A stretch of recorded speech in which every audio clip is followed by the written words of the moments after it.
ఎట్టి పరిస్థితుల్లో నేనే స్వయంగా రంగంలో దిగాలనుకున్నా, తప్పదు. Sufficient time we have given. 2 ఏళ్ల నుంచి నేను మౌనం పాటించి చూసుకుంటూ వస్తున్నాను ఏం జరుగుతున్నట్టు రాష్ట్రంలో.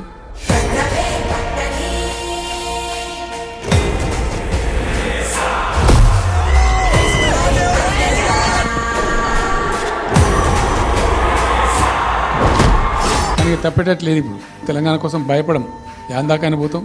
Will fight. పుట్టేటప్పుడు ఊపిరుంటాదిరా, పేరుండదు. అట్నే పోయేటప్పుడు ఊపిరుండదు, పేరు మాత్రమే ఉంటుంది. ఆ పేరెట్టా నిలబడాలంటే చంద్రశేఖరరావు అనే నేను ఇదో రాష్ట్ర ప్రభుత్వమా? ఇది ప్రభుత్వం ఉందా?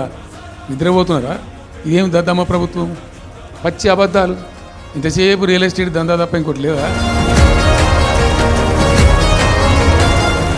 చేసాదగాక ఇలా ప్రజలను వంచి రైతాంగాన్ని నడిపిస్తున్నారు, పేద ప్రజలు నడిపిస్తున్నారు, పేద విద్యార్థులు నడిపిస్తున్నారు, రిటైర్డ్ ఎంప్లాయీస్ నడిపిస్తున్నారు.